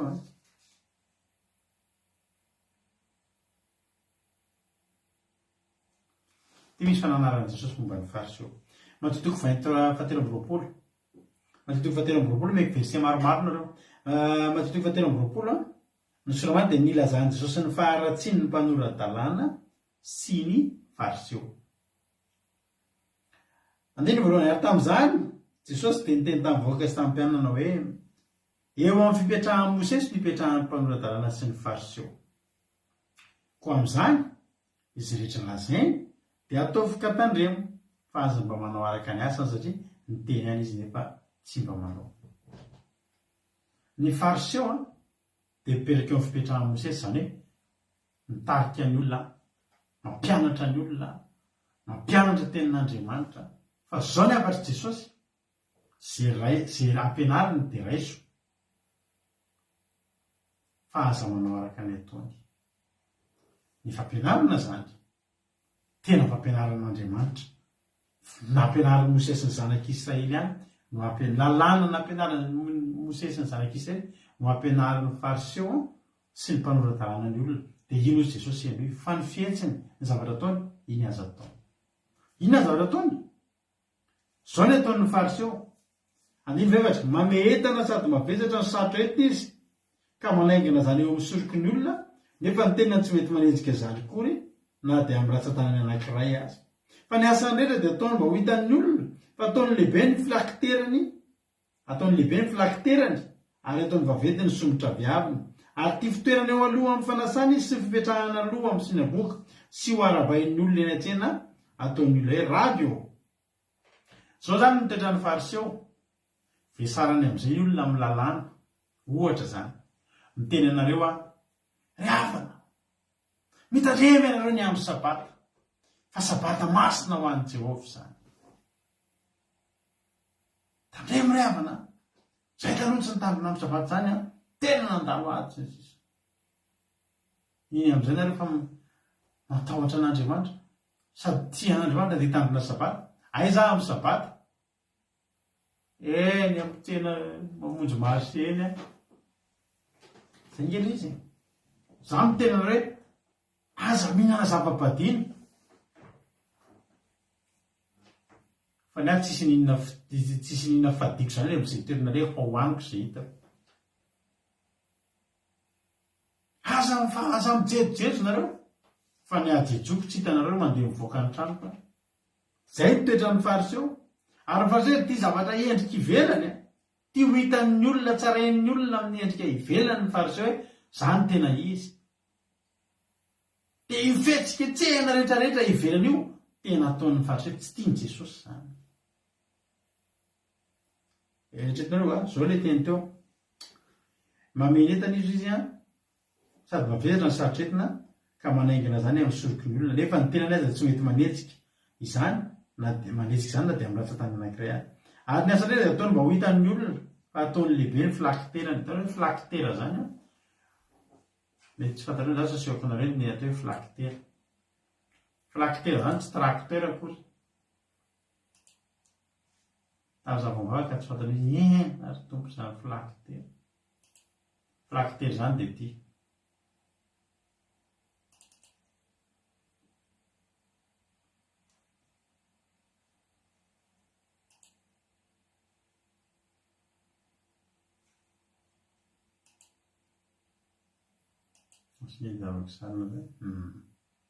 Ina atao hoe filakitera io atao hoe filakitera. Izy io ny zavatra vita amin'ny hoditra zanak'omby, cuir malefadefaka ireny zany. Dia misy ny zavatra karikary ka ao anatin'izy io, anatin'ireo zavatra karikary reto misy tenin'Andriamanitra. Dia misy tenin'Andriamanitra zany tiako mbola misy ankiray. Toerana asian'izy io dia eny amin'ny loha. Tareo ty afatotry ny fariseo ety amin'ny loha. Ny zavatra karikariky nasehoko anareo teo zany io zany afatotry eo amin'ny androny izy io, dia atao ohatry ny hoe feloha, atao ohatry ny hoe feloha. Io zany atao hoe filakitera. Dia izy afatotry eto amin'ny androny ohatr'izao. Dia misy koa eto amin'ny tanana. Zay zay no atao hoe filakitera. Ka io filakitera io dia zao famantarany hoe kristianina ianao, famantarany hoe zanak'Andriamanitra ianao. Dia misy tenin'Andriamanitra ao anatin'iny misy initial mihitsy ary hoe Shaday, ry Shaday dia misy hoe aisa dia asa angamba izay. Ahafantarana zany hoe ianao mpanompon'Andriamanitra. Dia voalohany indrindra ny filakitera dia ny lehilahy ihany no mahazo manomboka amin'ny 17 taona miakatra dia afaka mitondra filakitera. Atao hoe tinila zany hoe mpanompon'Andriamanitra ianao. Ohatra zany zany zao andeha dia mivoaka eny dia atao eny amin'ny andro fatorana eny miaraka amin'ny filakitera. Mba hahafantaran'ny olona fa za tena izy a. Ary ny filakitera dia isaloran'ny lehilahy. Ny vehivavy tsy mahazo manao filakitera aloha. Ny vehivavy sy ny andevo tao amin'ny baiboly dia tsy manao an'ny filakitera iny. Fa ny lehilahy, loham-pianakaviana, ny mpisolona, indrindra fa ny fariseo. Nen'ny olona ny filakitera rehefa misy fotoam-bavaka lehibe, ohatra hoe andeha hamonjy Pasika na voalohan'nybolana na zavatra ohatr'izany, vao anaovana ny filakitera dia manao misy an'iny daholo ny lehilahy zany entina hamantarana hoe za tena manompo an'Andriamanitra. Fa ny an'ny fariseo tsy manaiky mihitsy izy, fa isan'andro dia eo amin'ny lohany hoe ny filakitera iny na eny an-tsena na aiza na aiza. Eny tena ny Jesosy teo. Ny asany hoe atao mba ho hitan'ireo izy ataony lehibe ny filakitera ny atao vetiny somotra avy tanao. Dia ny azo koa ilay filakitera, ny olona mety kely ohatrao ny azo tonga dia mibotsina be mihitsy. Vao avolana dia hitan'ilay hoe filakitera, misy filakitera. Zay zany le izy atao mampitsara moa zany amin'ny grisa raha filakitera ko lavaliny. Ny amin'ny filakitera misy plasy be da be malalaka tsara mihitsy io. Dia zay zany le zavatra azo vaiko anareo mantsy zany dia amin'izay areo mba mampafantatra an'izay hoe zay ny atao hoe filakitera. Dia io filakitera io rehefa sabaty tia tena mampinaritra amin'ny filakitera.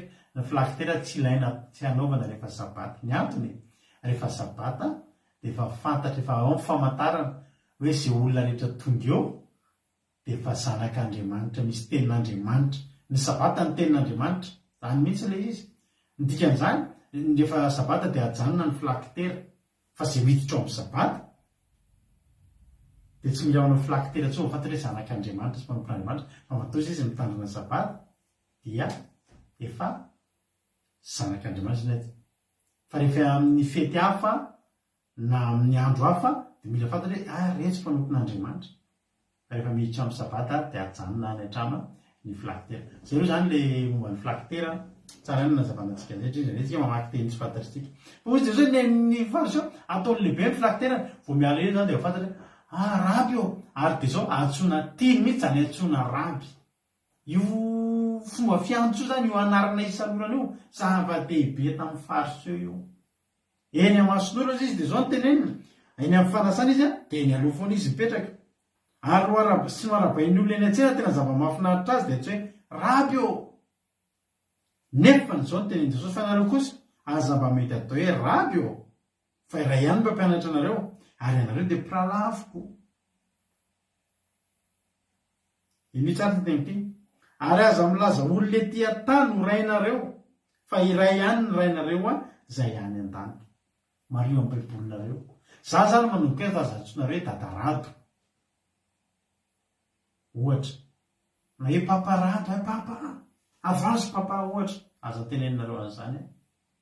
Satria Jesosy tena miteny ny fariseo dia tia antsoina hoe raby. Fa tsika aza manaiky antsoina raby zany. Fa Jesosy ny rabitsika. Aleloia. Ary aza milaza olona ety an-tany ho rainareo fa ray ihany ny rainareo izay any an-danitra. Miala tsiny aminareo katolika papa ray masina tsy azo atao ngiravana amin'ny tena zany. Sady efa papa ray mbola masina koa nefa olombelona. Nefa Jesosy tena ray ihany ny ray any an-danitra ny raytsika fa tsy eto.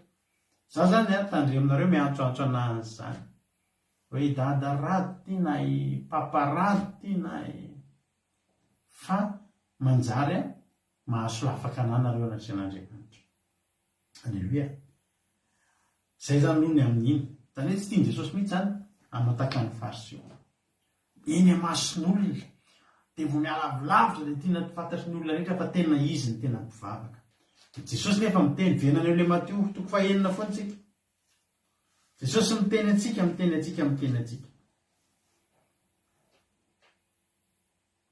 ary ny zavatra ataonareo ataon'ny taninareo akavia azo atao fantatry ny tanina akavanana ny ataon'ny taninao akavia moa dia tsy ho hitany fantatry ny taninao akavanana fa ny zavatra tiana tenina amin'izany dia zao zay ataonao oza-potoany teny toko faraika amby folo verset ataontsika miraradraraka androany ny verset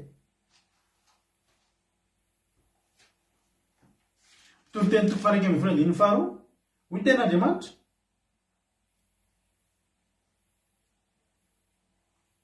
andiny voalohany sy faharoa potoany teny toko faraika amby folo atsipazo eny amin'ny rano ny haninao fa ho hitanao ihany izy rehefa ela atsipazo eny amin'ny rano samy omeo anjara ny fito ary na dia ny valo aza fa tsy fantatrareo izy fahoriana anjo ety ambonin'ny tany misy fomba fiteny ny soa atao levenam-bola mahay an'izany teny zany dahotsika soa atao levenam-bola jesosy miteny afafazo eny amin'ny rano ny haninao fa tsy very iny samy hoe tiana tenenina amin'izany tsy mila fantatra akory na ny olona nanaovanao an'le izy ary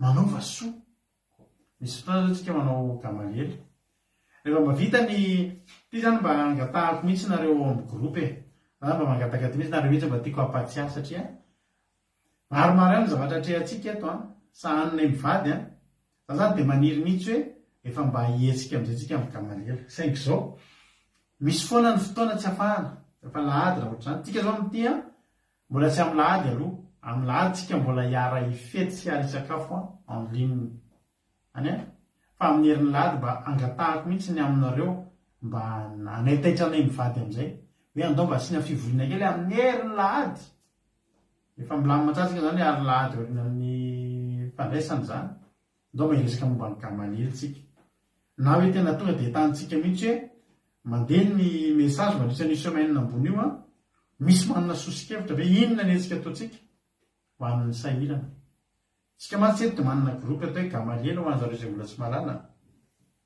groupe gamaliela inona moa zany gamaliela zany gamaliela dia ny fariseo anankiray ny fariseo nge tsy ratsy daholo misy fariseo anankiray gamaliela ny anarany io fariseo io dia tia manao zavatra any amin'ny takony izy no niforme an'ny Paoly nahatonga an'ny Paoly ho mahery ara-panahy be mahay tenin'Andriamanitra mirehatra amin'ny fanompona zany fariseo atao hoe gamaliela zany dia izy nampianatra an'ny Paoly fa tsy nateniteneny mihitsy fa aza tenitenenina olona mihitsy hoe za ohatra ny toetran'i Jesosy zay mba tonga antsika nifidy an'io anarany hoe gamaliela satria manino isika ke manao zavatra hitanareo ny amin'ny publication ataontsika ireny hoe gamaliela dia nanolotra an'izao satria zao misy miara-miombonantoka amintsika tsy voatery mpanaraka fandarana eto miara-miombonantoka amintsika misy olona hafa mihitsy tsy dia mirarazy fandarana andramoka izao zay fa anisy somahantra ny tanjony zay daholo koa ny tanjontsika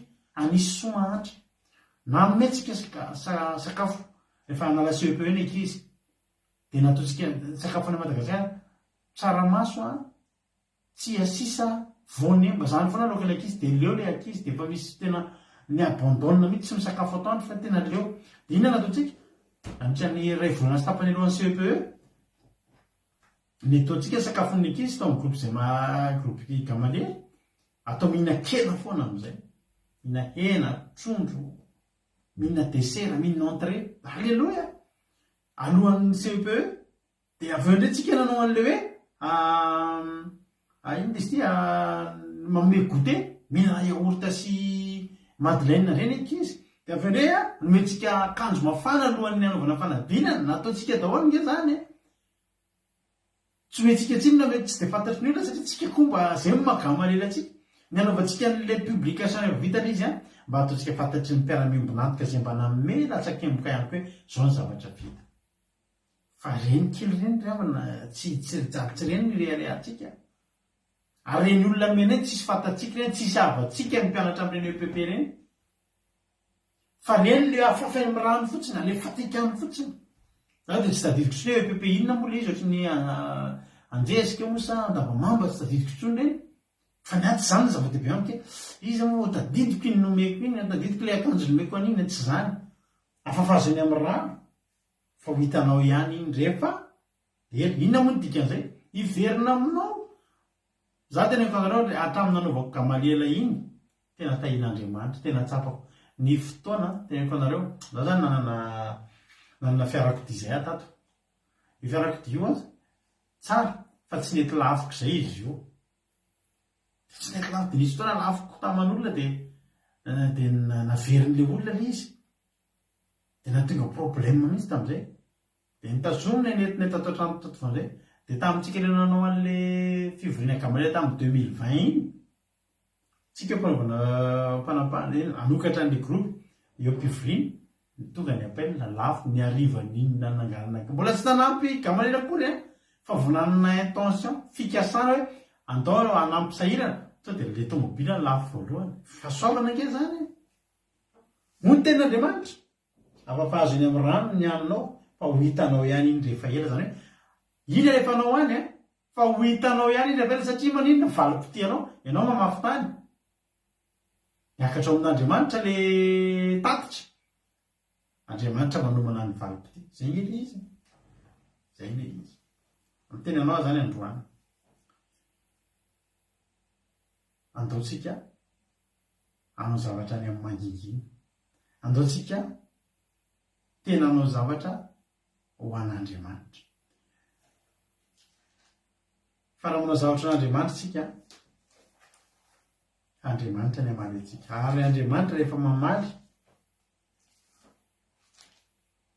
dia tsy zakatry ny saitsika ny zavatra ho avalin'Andriamanitra rehefa ohatra izy nareo manao any amin'ny mangingina ataovy any amin'ny mangingina ny fiantranao dia ndrainao izay ho hitanao any amin'ny mangingina izy ny amaly anao saingy tsy nampiana fotsiny fa tokony iamby hoe izy amaly anao any amin'ny mangingina ihany koa dia azagaga ianao raha ny amin'ny mangingina any mety ny amin'ny fiainanao ary iny tsy publienao amin'ny olona fa ianao mihitsy miaina an'ilay izy averiko foana iny zavatra tianao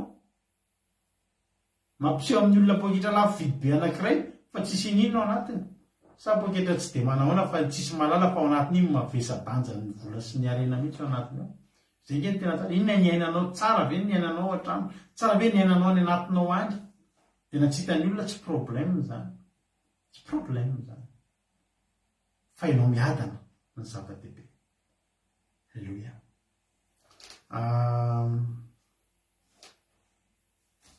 dia inona ny toyany ary raha mivavaka anareo aza manao tahaka ny toetsara velatsia fizy tia mivavaka mitsangana eo amin'ny sinagoga sy eo anjolon-dalana mba ahitany olona azy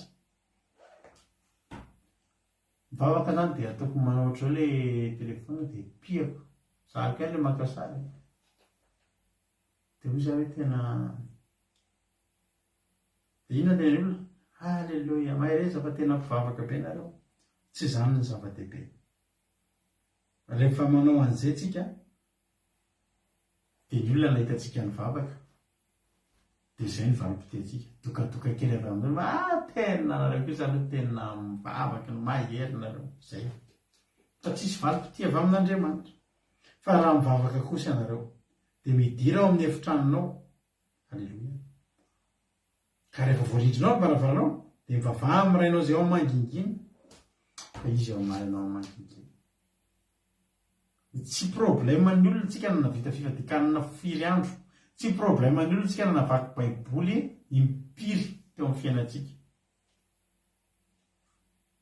tsy rarahin'ny olona zany fa rarahin'Andriamanitra alleluia dia raraio zany androany zany aza mizatra n'izany tsony hoe manao zavatra dia ny olona ny mampafantatra zany tsy rarahin'ny olona zany tsy mampiditra ny inany amin'ny vilanin'ny olona zany fa tsy mampiditra ny inona ny amin'ny vilaninao koa fa ny ampiditra zavatra ny amin'ny vilaninao dia ataovy any amin'ny mangingina dia ho hitanao ny hitahin'Andriamanitra ny fiainanao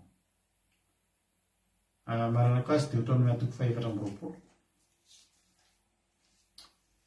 Deutéronome atoko fahaefatra amby roapolo andininy folo hatramin'ny telo ambin'ny folo raha mampisamby-javatra ny namanao ianao dia aza miditra ao an-tranony andray antoka aminy mijanona ao an-trano ary lehilahy izay nampisambonao namoaka ny antoka ho aminao ao an-trano ary raha malahelo raha lehilahy dia aza tananao milokala ny antoka fa tsy maintsy averinao amin'ny mihitsy rehefa tokony ho maty masoandro mba irakofa ny lambany ka isoriny anao dia ho fahamarinina ho anao ianatrehan'ny Jehovahandriamanitra ao izany. Alleloia.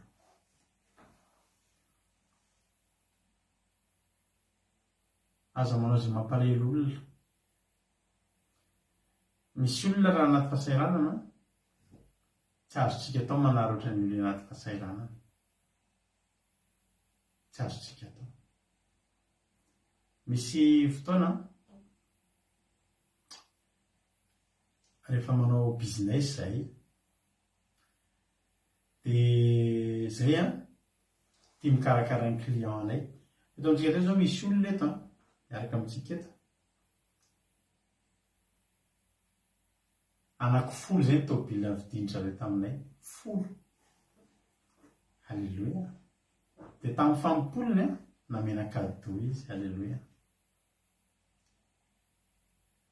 Satria maninona? Satria nahitana sokony ilay olona. Ary za miteny anareo, aza manao izay mampalahelo olona, indrindra raha misy olona anaty fahasahiranana. Misy client anay zao indray andro tena paka tômôbila atao efa be dia be koa ny tômôbila anay, fatratrany problème amin'izay tonga dia rava fananana. Rehefa talohantsika rehefa miloka dia hoy isika ndao mena fara. Rehefa misy miloka zany, mpiloka ravana malala zany hoe mena fara banky ilay olona. Hainareo zany fara banky, ohatra tena hitanao mihitsy io fa niloka ilay olona dia ny vola rehetra tany aminy tsy nahazo mihitsy izy, fa tena tonga teo izy nitondra vola tsy nanana kely mena fara banky izy. Ho antsika mpanao rami, mpanao beloty, mena fara banky. Fa ny anay ny client io mena fara banky. Natsonay ravia ty dia io mena tômôbila ray satria sahirana ray nefa firy ny zavatra natao. Ary le izy tsy nampahatra anay. Io ny tômôbila to dia mena fotsiny satria tsy tratra ny fahasahiranana. Ary le izy ny zavatra ataontsika ohatr'ireny tena tsy takatry ny saina mihitsy fa mihoatra noho ny vidiny tômôbila iny zavatra ataon'Andriamanitra amin'ny fiainantsika. Mba manandramaka ianao, mba manao asa soatra zany, mba mahafoy ho an'ny olona sahirana, mba mahafoy. Fa ho hitanao ny tombony mihoatra noho ny vidiny tômôbila iny nomen'Andriamanitra amin'ny fomba izay tsy takatry ny saina, afa-fahazo eny amin'ny rano fotsiny fa tsy maintsy miverina aminao iny na dia ela aza. Dia amin'izay fotoana izay takatra hoe tia le izy. Alleloia. Tia le izy. Mitahiny tompany antsika rehetrarehetra. Amaranako azy tanteraka dia izara fahatsapana ianareo man nisy miantso anako any amin'ilay compte Aki Radio andramoka izao fa aza miantso ana amin'iny intsony fa amin'ilay radio Aki Radio rehefa izara fahatsapana nareo dia tiany hoanina omaly zao nasolo alefako mihitsy le izy. Iny ny compte iny radio Aki Radio fa tsy le Aki Radio andramoka izao intsony fa iny efa mba velo aloha ty compte tena compte ty dia tsy dia mijery an'iny intsony raha tsy indraindray dia tsy any zany ny appel androany fa atao amin'ny radio Aki Radio anareo izay izara fahatsapana dia ao ianareo no mizara. Amaranako azy raha mivavaka ianareo andiny fafito amin'ny mahatitoko fahenina. Raha mivavaka ianareo dia aza mba manao teny maro foana tahaka ny Saintelisy fa ataon'ny amaro ny teniny no ianona azy. Ka aza manahaka azy ianareo fa fantatra ny ianareo izay tokony anareo raha tsy mbola magnataka amin'ny aza ianareo. Misy olona mivavaka dia tena ohatran'ny mpikabary mihitsy. Tsika tsy mikabary fa miresaka amin'ny Jehova. Alleloia. Tena aza mieritreritra hoe teny maro fo valian'Andriamanitra ianao. Alleloia. Fa ny fonao atao miresaka amin'Andriamanitra. Dia ao am-ponao, amin'ny fitiavanao an'Andriamanitra, dia ho hitanao ny azon'Andriamanitra atao eo amin'ny fiainanao. Fa mahafantatra izy mampiony. Tahiny tompontsika rehetrarehetra. Aza mitsoka trompetra eo alohan'ny olona anaovanao soa ary aza manao izay ahitan'ny olona ny fahamarinana ataonao oka tsy fantatry ny tananao kaviana ataony ny tananao kavanana zany lesitsika androany daholo ary raha manao fiatrana dia oka tsy fantatry ny tananao kaviana ataony ny tananao kavana ary raha manao zavatra dia mizara manao zavatra any amin'ny manginginy fa ny tanitsika dia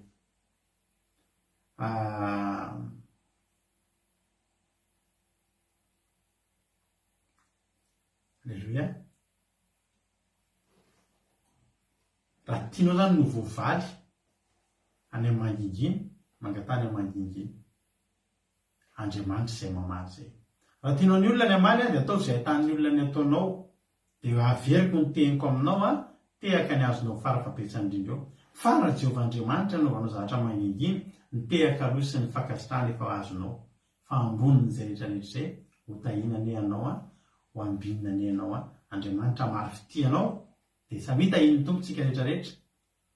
Ianao hitan'Andriamanitra ny zava-dehibe. Samy tahiny Jesosy. Misy aminareo ve zara-pahatsapana? Fa misy zara-pahatsapana dia afaka miantso izy amin'izao fotoan'izao. Rado aky radio ny kontetsinareo raha misy aminareo zara-pahatsapana dia omeko aminareo dia valiko ny appelinareo. Izy ary ny zara-pahatsapana, inona nakasika anao androany, inona ny zavatra voarainao tao anatin'izay zavatra nozalainy teto androany izay. Daofa nysotsika ny lalantsika tojo izy ny zara-pahatsapana voalohany. Tay tompotojo inona ny voaray androany? Jesosy rehetra dia mankasitraka anareo mianadata amin'ny toritelo tena nampahemy na mpianatra koa zay be rindra dia tena nakasika anany fijona fandranabaribaridaina mazava tany mangingina rehefa tena tsapa entana antana ny zavatra nataon'Andriamanitra kamo mangingina kosa tena hoe fahagagana be hoe tena toa misy vola tena poketra dia tena nahabe-panantenana dia mbola nampamisy ihany hoe androso amin'ny zavatany mangingina dia makasitraka anareo mianadata Jesosy be. Alleluia, misaotra ny tojo tamin'ny fizarana fahatsapana. Ilaina foana amin'ny fizarana fahatsapana fa mampahery ny olona. Misaotra tojo dia tahiny Jesosy.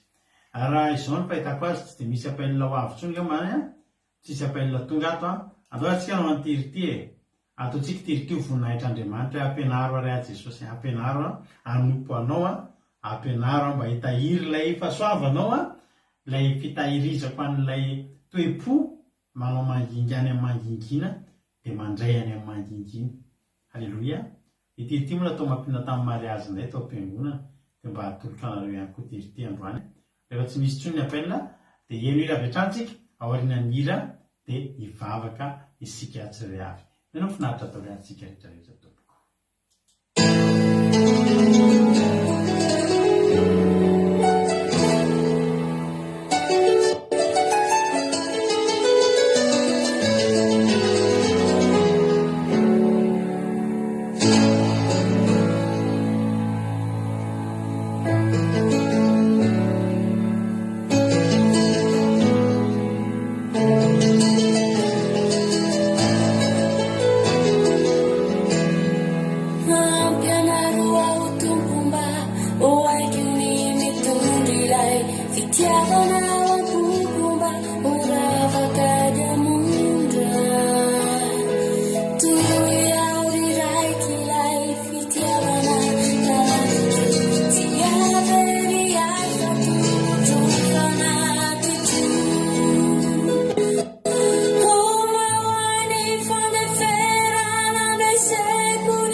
Fire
maina jesosy misaotranao zay jesosy malalany amin'ny fotoanandroany isaoranay ianao jesosy ny fitahinao ny fiainanay tamin'ity androany ity misaotra tamin'ny fotoana zay vita teto androany misaotra jesosy fa tsy nisy fatapahana ny fotoana no fahasoavanao misaotra jesosy malala ary tahio zany teny zany mba aniry ty anatin'ny tsirairay avy ho fiainana mandrakizay jesosy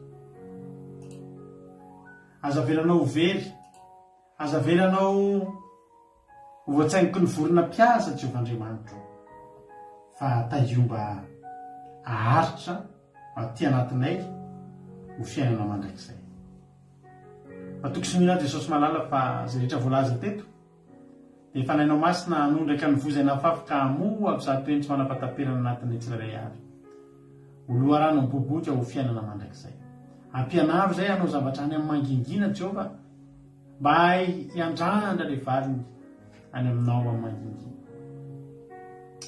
mba ho tahinao any Andriamanitra ny fiainanay Andriamanitra mba ho tahinao fiainam-pitahina mba ho fitahina ho an'ny avy izay dia mba amin'ny alalanay Andriamanitra no hitahinao ny manodidina anay sy ny firenena rehetra ary tsaronay tokoa zany teny zany fa na dia raha mangatsika raikapoka fotsiny azy dia fantatra ny valim-pity zay fa avy aminao ko ankehitriny Jehovandriamanitra dia ao aminao ny andra indray ny valim-pity fa tsy ao aman'olona ka dia tario lalana andray dia ampio zay Jehova ampianaro lalandava dia amin'ny fahendrena azavelanao anina toetra ny fariseo sy ny mpanoratan-dalàna fa mety hoe-po toe-panaraka anao Andriamanitra afahanay manety ka mba afaka manokana amin'izao fandarana izao ny fikambananay Gamalela zay fanampinany mahantra Jehovandriamanitra dia anao any ombanay sahady omba ny mpikambana rehetra hitanay tsirairay avy sahady ianao afahanay Andriamanitra manao an'izany etsika izany fa fantatra efa sitraky ny fonao ny anampiana ny sahirana sy ny manitra ary zay rehetra ataonay tsy mitsofanay trompetra eo anaty eo anoloan'ny olona Andriamanitra fa tahaka ny afafonay amin'ny rano tokoa zany tsy fantatray fa tsy maintsy verina aminay an'izany any ariana na hoena azy anao ny voninahitra dia nalaza saotra ho anao Halleluia amen hivavaka tsika amin'izao fotoana izao ho an'ny firenena ndao mpandrosotsika ny navavitsika aina hivavaka ho an'ny firenena tany tompo aina anao fitenena tany tompo azy tena dia tany tompotsika rehetrarehetra araka hivavatsika Jehovandriamanitra io makasitraka anao zay na amin'ny fotoananay androany misotranao zay na amin'ny teny mamo zay nizarainao izay nampitenao anay tsirairay avy reto amin'ny tiaranay ity fa mampianatra anay isan'andro isan'andro ianao Jesosy mampianatra zava-baovao anay isan'andro isan'andro ianao Jesosy malala ary manintsy anay tsirairay avy dia androany izany teny izany Jesosy malala dia aoka tena hoe mitantaratra ety amin'ny fiainanay amin'ny zavatra rehetrarehetra izay ataonay dia anana fanetretena foana izay ary anao zavatra mba ho anao Jesosy tsy ho hitan'ny olona Jesosy tsy ho firehirehana fa tena hoe ataonay ho amin'ny fo zany ary ho fanampiana inona zavatra izay mety ataonay na amin'ny asan'Andriamanitra zany na amin'ny asa fiantrano zany na inona Jesosy dia aok'izany mba tena hoe ho ataonay ampianary zay anao an'izany eny amin'ny takona ny mangingina fa fantatray fa ianao ilay mamaly soanay ary tsy andrasanay tambiny amin'izana amin'izy zany Jehova fa ianao irery ihany Jesosy dia misaotra Jesosy malala dia tsy adinonay koa zany firenenay Madagasikara zany amin'izao fotoana izao Jesosy hitanao tokoa ny ao amin'ny firenenay ao Jesosy marobe ny olona marobe ny toetra marobe ny zavatra mitranga fa androany Jesosy ny angatahako manokana koa Jesosy dia amboleo anatin'ny toe-pony malagasy Jesosy zany fanetretena sy firehirehana amin'ny zavatra atao eny fa na dia any amin'ny fitoriana ny filazantsara Jesosy indraindray Jesosy mivoana indraindray Jesosy mirehirehy mba ho hitan'ny olona fotsiny indraindray manao ny asanao mba azo vola indraindray manao ny asanao mba azo tela sy laza dia mamindrafo aminay Jesosy mamindrafo amin'ireo izay mpanomponao mety manao ny asanao amin'ny tsy tokony ho izy Jesosy mamindrafo amin'ny Jesosy dia okasianao ny fony izy ireny okasianao mba tena hoe hanana toe-po araka anao Jesosy hanao ny asanao araka anao ary manao asanao mba hitaonan'ny olona tena hivavaka hitaonan'ny olona tena ho any amin'ny fanjakanao fa tsy taona ny olona ny fony eto amin'ity zao tontolo zao ity. Dia jereo manokana koa Jesosy ireo izay olona tena miandra, ireo izay olona manampy any ambadimbadika aminy amin'ny tsisy mahita any, mety tsy fantatr'olona koa fa any amin'ny afina any Jesosy ahitanao izany olona izany, dia ianao ny hamaly soana azy, ianao ny hamaly fitiana azy, ary ianao hijery manokana ireo mahantra, ireo izay mijaly, ireo izay sahirana tsy afaka hanao an'izany Jesosy, fa ireo izay miandry ny fanampiana Jesosy, dia ianao Jesosy hijery manokana an'izy ireny, ireny olona any amin'ny hopitaly, ireny olona any am-ponja izay mety migadra fotsiny fahatany amin'ny zavatra tsy rariny Jesosy, dia hojerenao manokana ianao ny hiantra amin'izy ireny Jesosy, ary hamindra fo amin'izy ireny. Dia misaotra anao izay Jesosy marina, misaotra anao amin'ny fanatrehanao anay teto amin'ity alina ity. Dia apetraka ny fenampelam-pananao izao alina izao Jesosy aho, raha andeha atoro izay dia ny anjelinao masina ny tolo manodidina anay, raha mbola misy ny anaterina azy, raha mbola misy ny manao zavatra Jesosy, dia ianao koa momba anazy ireny, fanatrehanao manaraka azy ireny, dia voninahitra ho anao rery ihany. Alleluia, amen. Alleluia, mankasitraka indrindra ny zandriaintsika tao anatin'izay vavaka ho an'ny firenena izay, dia mitateraka tokoa ane izany, amen. Sotratsika rehetra ny koa toka teto naharitra ny enatra amin'ny farany lavalava fandarantsika androany, raha mbola singana amin'irao anaritra Jesosy ka tahito velona soamantsara jontsika, dia eo neto indraytsika rapitso, alleluia, amin'ny lera tahaka izao ihany. Dia samita iny tompo ary fiarahantsika tapitra fa ny fiarahantsika raha manaraka ny akiradio dia mitoy andro manalina akiradio.radio12345.com, misy totensaka ny adiny telo, amin'ilay amin'ny efatra amin'ny fito amin'ny folo maraina, amin'ilay amin'ny efatra amin'ny fito arivo. Samita iny tompo daholo dia bonne nuit daholo dia arika tontolo andro mahafinaritra be anao rapitso, maheresitsika rehetrarehetra, amen.